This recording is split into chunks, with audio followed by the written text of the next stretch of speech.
ವಿರಾಮದ ನಂತರ ಮತ್ತೊಮ್ಮೆ ಜೈಪುರ್ ಜೇಮ್ಸ್ ಅಂಡ್ ಜ್ಯುವೆಲರ್ಸ್ ಅರ್ಪಿಸುವ ಶಶಿಯವರ ಆರ್ಯ ಡಿಶ್ ವಾಶ್ ಬಾರ್ ಬ್ರಹ್ಮಾಂಡ ನೇರ ಪ್ರಸಾರದ ಕಾರ್ಯಕ್ರಮಕ್ಕೆ ಮತ್ತೊಮ್ಮೆ ಸ್ವಾಗತ ವೀಕ್ಷಕರೇ. ಈಗಾಗಲೇ ಗುರೂಜಿ ಅವರಿಂದ ಸಾಕಷ್ಟು ವಿಶೇಷ ಮಾಹಿತಿಯನ್ನು ಪಡಿತಾ ಇದ್ವಿ. ಇನ್ನಷ್ಟು ಮಾಹಿತಿಯನ್ನು ಪಡೆಯೋಣ ಬನ್ನಿ. ಗುರೂಜಿ ಅವರೇ, ವಿರಾಮಕ್ಕೂ ಮುನ್ನ ತಾವು ಹೇಳ್ತಾ ಇದ್ರಿ ಸ್ವರ್ಣಗೌರಿಯ ವ್ರತದ ಬಗ್ಗೆ. ಅದರ ಮುಂದಿನ ವಿಚಾರ ಏನಂತ ತಿಳಿಸಿ. ನೋಡಿ, ಇವತ್ತಿನ ದಿವಸ ನಾವೆಲ್ಲ ಶಿವಂ ವಾಸ್ತು ಅಂತ ಕರಿತೀವಿ. ಶಿವಂ ವಾಸ್ತು ಅಂದರೆ ಮನೆ ಅಂಗಳದ ಮುಂಭಾಗದಲ್ಲಿ ಏನೇನು ಮಾಡಬೇಕು ಅಂತ. ಹಬ್ಬದ ವಾತಾವರಣದಲ್ಲಿ ಎಷ್ಟೋ ಜನ ರಂಗೋಲಿಗಳನ್ನು ಹಬ್ಬದಲ್ಲಿದ್ದಾಗ ಮಾತ್ರ ಮಾಡ್ತೀರಾ ಅಂತ. ಎಷ್ಟೋ ಜನ ಹಬ್ಬ ಇಲ್ದಿದ್ದಾಗ ಮನೆ ಹೇಗೆ ಒಣಗ್ತಾ ಇರುತ್ತೆ ಅಂದರೆ, ಸಂಸಾರ ಮನೆ ಮುಂದೆ ರಂಗೋಲಿ ಹಾಕದೇ ಇದ್ದರೆ ಮನೆಯಲ್ಲಿ ವಿಶೇಷವಾಗಿ ಹೆಣದ ಸಮಾನ ಅಂತ ಕರಿತೀವಿ. ಯಾವತ್ತೂ ತಿಳ್ಕೊಳ್ಳಿ, ಹೆಣ್ಮಕ್ಳು ಇಲ್ಲದೇ ಇರೋ ಮನೆ ಅನ್ನೋದು ಆ ಕಾಲದ ಸಂಸ್ಕಾರ ಹೆಂಗಿತ್ತು ಅಂದರೆ, ಹೊರಗಡೆ ರಂಗೋಲಿ ಹಾಕಿದ್ರೆ ಈ ಮನೇಲಿ ಹೆಣ್ಮಕ್ಳು ಇದ್ದಾರಪ್ಪ ನಿಜವಾಗ್ಲೂ ಅನ್ನೋದು ಗೊತ್ತಾಗ್ತಿತ್ತು. ಎಷ್ಟೋ ಜನದ ಮನೆಯಲ್ಲಿ ರಂಗೋಲಿ ಹೊರಗಡೆ ಹಾಕದೇ ಇದ್ದ ಪಕ್ಷದಲ್ಲಿ ಈ ಮನೇಲಿ ಹೆಣ್ಮಕ್ಳು ಇಲ್ಲಪ್ಪ ಅನ್ನೋದು ಗೊತ್ತಾಗ್ತಿತ್ತು. ಅಂದರೆ ವಿಶೇಷವಾಗಿ ಪ್ರತಿಯೊಬ್ಬರೂ ಯಾವ ಕಾಲಕ್ಕೂ ಆಧಾರ ಏನು ಅಂದರೆ, ಪ್ರತಿಯೊಬ್ಬರಿಗೂ ಸಂಸ್ಕಾರ ಅನ್ನೋದು ಆ ಕಾಲದಿಂದ ಹೇಳ್ಕೊಂಡು ಬರೋದಲ್ಲ, ನಮಗೆ ನಾವಾಗೇ ಬರಬೇಕು. ಈ ಕಾಲದಲ್ಲಿ ಪಾಪ ಎಷ್ಟು ಜನ ಹೆಣ್ಮಕ್ಳಿಗೆ ರಂಗೋಲಿ ಹಾಕೋಕ್ಕೇ ಬರಲ್ಲ, ಚಾಕ್ ಪೀಸಲ್ಲಿ ಹಾಕ್ತಾರೆ. ಯಾವ ಕಾಲಕ್ಕೂ ತಿಳ್ಕೊಳ್ಳಿ, ಚಾಕ್ ಪೀಸಲ್ಲಾಗಲಿ ಕೆಲವರು ಏನು ಮಾಡ್ಬಿಡ್ತಾರೆ, ಫ್ಯಾಷನ್ ಹೋಗ್ಬಿಟ್ಟು ಸ್ಟಿಕ್ಕರ್ ತಂದುಬಿಟ್ಟು ಮೆತ್ಬಿಡೋಣ ಕಣೆ ಹಬ್ಬಕ್ಕೆ ಲಕ್ಷ್ಮಿಗೆ ಅಂಥೇಳಿ ಸ್ಟಿಕ್ಕರ್ನ ಹಾಕ್ಬಿಡ್ತಾರೆ. ಹೀಗೆ ಜೀವನದಲ್ಲಿ ಸ್ಟಿಕ್ಕರ್ನ ಹಾಕಿಟ್ಕೊಳ್ಳೋದು, ಹಣೆಗಾಗಲಿ ಜೀವನಕ್ಕಾಗಲಿ ಪ್ರತಿಯೊಬ್ಬರಿಗೂ ಆಗಲಿ ಆ ಸ್ಟಿಕ್ಕರ್ ಯಾವತ್ತು ಬಿದ್ದು ಹೋಗುತ್ತೋ ಹಾಗೆ ಬಿದ್ದೋಗುತ್ತೆ ಜೀವನ.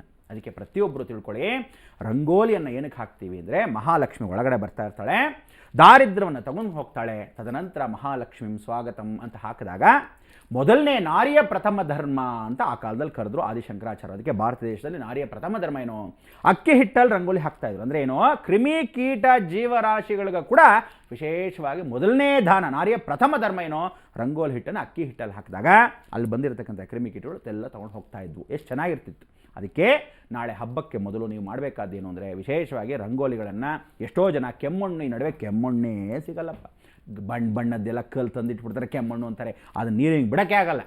ಮೊದಲೆಲ್ಲ ಎಷ್ಟು ಚೆನ್ನಾಗಿ ಅಂದರೆ, ಒಂದು ಎಳೆ ಹಾಕೋದು, ಎರಡೆರಡು ಎಳೆ ಹಾಕೋರು, ಮೂರು ಎಳೆ ಹಾಕೋರು. ಅದೆಲ್ಲ ಭಾಳ ಚೆನ್ನಾಗಿರ್ತಕ್ಕಂಥ ಫಾಸ್ಟ್ ಆಗಿರ್ತಕ್ಕಂಥ ಹೆಣ್ಣುಮಕ್ಕಳಿಗೆ ಆ ಕಾಲದಲ್ಲಿ ಎಷ್ಟು ಫಾಸ್ಟು ಅನ್ನೋರು. ಈ ಕಾಲದ ಹೆಣ್ಣುಮಕ್ಳು ಮನೆ ಬಿಟ್ಟು ಹೋಗೋದೇ ಫಾಸ್ಟು ಅಂತ ಇರ್ತಾರೆ. ಹಾಗೆ ನಾವು ಪ್ರತಿಯೊಬ್ಬರು ರಂಗೋಲಿ ಹಾಕ್ತಾ ಇದ್ದ ಸಮಯದಲ್ಲಿ ಒಳ್ಳೆ ವೈಶಿಷ್ಟ್ಯದಿಂದ ಪರಿವರ್ತನೆ ಮಾಡ್ಕೊಳ್ಳೋಕ್ಕೆ ಕೆಂಪು ಸುದ್ದಿ, ಅದಕ್ಕೋಸ್ಕರ ಬಿಳಿ ಸುದ್ದಿ ಕೆಮ್ಮಣ್ಣು ಎರಡು ಹಾಕಿ ರಂಗೋಲಿಯನ್ನು ಹಾಕಿದ್ರೆ ಎಷ್ಟು ಚೆನ್ನಾಗಿರುತ್ತೆ. ಅದಕ್ಕೆ ಇವತ್ತೇ ಸಾಯಂಕಾಲ ಲಕ್ಷ್ಮಿಗೆ ಫಸ್ಟ್ ಕ್ಲಾಸಾಗಿ ಹಾಕಿ, ಏನೇ ಇವತ್ತು ರಾತ್ರಿ ಹಾಕಿದ್ರು ನಾಳೆಗೆ ಬಾಗಿಲು ಮುಂದೆ ಹೊಸಲ ಮೇಲೆ ಮಾತ್ರ ಬೆಳಗ್ಗೆ ಪರಿಶುದ್ಧವಾಗಿ, ಯಾಕೆಂದರೆ ಕೆಲವರಿಗೆಲ್ಲ ನಾಳೆ ಬೆಳಗ್ಗೆ ಅರ್ಜೆಂಟಾಗಿ ಹಾಕೋಕ್ಕಾಗಲ್ಲ, ಕೆಲವರು ಬೆಳಗ್ಗೆ ಬೇಗ ಪೇಷನ್ಸ್ ಇರುತ್ತೆ ನಿಧಾನಕ್ಕೆ ಹಾಕ್ತಾರೆ. ಆ ಹೊಸಲ ಮುಂದೆ ರಂಗೋಲಿಯನ್ನು ಇರಬೇಕು.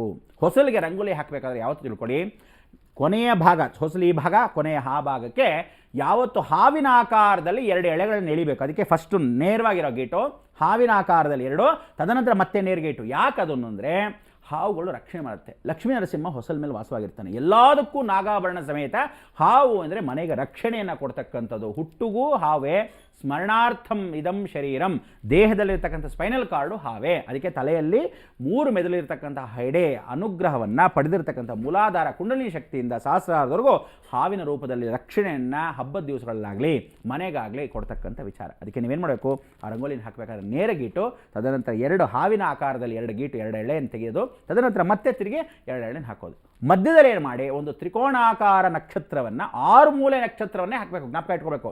ನೀವು 5 ಮೂಲೆ ಹಾಕಬಾರ್ದು, 5 ಮೂಲೆ ಅನ್ನೋ ಶಾಸ್ತ್ರವೇ ಇಲ್ಲ, ಸುಮ್ಮನೆ ಫ್ಯಾಷನ್ ಹಿಂಗೊಟ್ಟಾಗಿ ಬಂದ್ಬಿಡತ್ತಲ್ಲ. ಅದನ್ನು 6 ಮೂಲೆ ನಕ್ಷತ್ರ, ಯೋಗ ನಕ್ಷತ್ರ ಭೋಗ ನಕ್ಷತ್ರ ಎರಡೂ ಸೇರಿ 6 ಮೂಲೆ ಲಲಿತಾ ತ್ರಿಪುರ ಸುಂದರಿ ಅಂತ ಒಂದು ಮೂಲೆ ಆ ವಿಶೇಷವಾಗಿರೋದು. ತದನಂತರ ಮಾವಿನ ಸೊಪ್ಪನ್ನು ಮೇಲ್ಗಡೆ ಈ ಕಡೆ ಆ ಕಡೆ 2 ಗುಂಚಿಡಬೇಕು.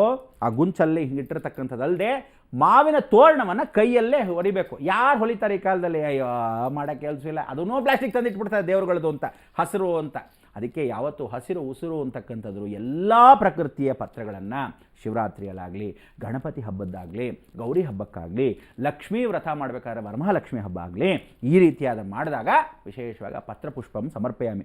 ಪತ್ರಗಳಿಲ್ಲದೆ ಪುಷ್ಪ ಪೂರ್ಣವಾಗೋದಿಲ್ಲ, ಹೆಣ್ಣಿಲ್ಲದೆ ಗಂಡು ಪೂರ್ಣವಲ್ಲ. ಅದಕ್ಕೆ ನೀವು ಆ ಮನೆಯಲ್ಲಿ ಸಂಸ್ಕಾರವಂತರಾಗಿ ಪ್ರತಿಯೊಬ್ಬರೂ ಮಾಡ್ತಕ್ಕಂಥದ್ದು ಗೌರಿ ವ್ರತವನ್ನು ಅರ್ಶಿನ ಕುಂಕುಮ ಹಚ್ಚಬೇಕು. ಬಾಗಿಲಲ್ಲಿ ಅರ್ಶಿನ ಈ ಕಡೆ ಪೂರ್ತಿ ಬೆಳಿಬೇಕು. ಯಾವುದಕ್ಕೆ, ಆ ವಾಸ್ಕಲ್ಲೇ ಮೇಲ್ಭಾಗಕ್ಕೆ. ಅಲ್ಲಿ ಅರ್ಶಿನ ಕುಂಕುಮ ಗಂಧ, ಅರ್ಶಿನ ಕುಂಕುಮ ಗಂಧ ಈ ರೀತಿಯಾಗಿ ಪೂರ್ಣವಾಗಿ ಇಟ್ಟು ಪರಿವರ್ತನೆಯ ಸ್ವರೂಪಕ್ಕೆ ಸ್ಮರಣೆ ಮಾಡಿಕೊಂಡು 2 ಹೂವನ್ನಿಟ್ಟು ಸ್ಮರಣೆ ಮಾಡ್ಕೋಬೇಕು. ಹೊರಗಡೆ ತುಳಸಿ ಹತ್ರ ನಾಳೆ ಒಂದು ನಿಂಬೆಹಣ್ಣನ್ನು ಇಡೋದು ಮರಿಬೇಡಿ. ಆ ನಿಂಬೆಹಣ್ಣು ರಕ್ಷೆ ಏನು ಅಂದರೆ, ಭೂತ ಪ್ರೇತ ಪಿಶಾಚ ನಿಕಟ ನಹಿ ಆವೆ. ನಾಳೆ ಮಂಗಳವಾರ ಆಗಿರೋದ್ರಿಂದ ನಾಳೆ ಬೆಳಗಿನ ಜಾವದಲ್ಲೇ ರಂಗೋಲಿ ಹಾಕಿದ ತಕ್ಷಣ ಒಂದು ನಿಂಬೆಹಣ್ಣು ಸುಮ್ಮನೆ ಅಲ್ಲಿಟ್ಟು ಬನ್ನಿ. ಆ ನಿಂಬೆಹಣ್ಣಿಂದ ಎಷ್ಟು ರಕ್ಷೆ ಆಗುತ್ತೆ ಅಂದರೆ ತುಳಸಿ ಗಿಡವೂ ಕೆಡೋದಿಲ್ಲ. ಎರಡನೇ ಭಾಗ, ಯಾವತ್ತು ಹೊರಗಡೆ ಇರತಕ್ಕಂಥ ಉಸಿರಾಟ ಅಂದರೆ ಯಾವುದಾದ್ರೂ ಭೂತ ಪ್ರೇತಗಳು, ಕಣ್ಣಿಗೆ ಕಾಣದೇ ಇರತಕ್ಕಂಥ ಗಾಳಿಗಳು ಒಳಗಡೆ ಸೋಕಲ್ಲ. ಯಾವ ಕಾಲಕ್ಕೂ ನಿಶಾಂತಿಯಾಗಿರ್ತಕ್ಕಂಥದ್ದು ಮನೆಯಲ್ಲಿ ಏನಿರುತ್ತೋ ವಾತಾವರಣ ಶಾಂತಿಯುತವಾಗಿ ಆಗ್ತಕ್ಕಂಥದ್ದು. ಅಶಾಂತಿ ಅನ್ನೋದು, ನಿಶಾಂತಿ ಅನ್ನೋದು, ಶಾಂತಿ ಇಲ್ಲದೆ ಆಯಾಸವಾಗಿರ್ತಕ್ಕಂಥದ್ದು ಎಲ್ಲೂ ತೊಳೆಯೋದು ಆ ನಿಂಬೆಹಣ್ಣು. ಅದಕ್ಕೆ ನಿಂಬೆಹಣ್ಣಿನ ಹೊರಭಾಗದಲ್ಲಿ ತುಳಸಿ ಕಟ್ಟೆಯಲ್ಲಿ ಇಟ್ಟು ಬರಬೇಕು. ಸಾಯಂಕಾಲ ನೀವು ನೀರು ಹಾಕಿದಾಗ ನಿಂಬೆಹಣ್ಣು ರಸ ಅದರೊಳಗೆ ಹೋಗ್ತಾ ಇರುತ್ತೆ. ಹೋದಾಗ ಮನೆಗೆ ಎಷ್ಟು ರಕ್ಷೆ ಅಂದರೆ, ಹೊರಗಡೆ ನಮಗೆ ಗೊತ್ತಿಲ್ಲದೆ ನೀವು ಸೆಂಟ್ ಹೊಡ್ಕೊಂಬಂದಿರ್ತೀರ. ಕೆಲವರೆಲ್ಲ ಫಸ್ಟ್ ಕ್ಲಾಸಾಗಿ ಏನು ಮಾಡ್ತಾರೆ, ಬಾಡಿ ಸ್ಪ್ರೇ ಅಂತಾರೆ. ಎಲ್ಲ ಯಾವ ವಾಸನೆನೇ ಬರ್ತಿಲ್ಲ. ಇಲ್ಲ, ಹೋಗ್ತಾ ಹೋಗ್ತಾ ಶೆಕೆಯಾದ ವಾಸನೆ ಬರುತ್ತೆ, ಆಮೇಲೆ ಗಮ್ಮನತ್ತೆ ಅಂತಿರಲ್ಲ. ಹಾಗೆ ನಿಂಬೆಹಣ್ಣು ಈಗಿಡಬೇಕು, ನೀರು ಹಾಕ್ತಾ ಇದ್ದಾಗ ಆ ವಾಸನೆ ಅಂದರೆ ಕಣ್ಣಿಗೆ ಕಾಣದೇ ಇರೋವಂಥದ್ದು ಮನೆಗೆ ರಕ್ಷಣೆ ಮಾಡ್ತಾ ಇರುತ್ತೆ, ಬಂಧನವಾಗ್ತಾ ಇರುತ್ತೆ. ಇದು ವಿಶೇಷತೆ. ದೇವ್ರ ಮನೇಲಿ ಹೋಗೋಕ್ಕೆ ಮೊದಲು ಕೈಕಾಲು ತೊಳ್ಕೊಂಡು ಹೋಗಬೇಕು.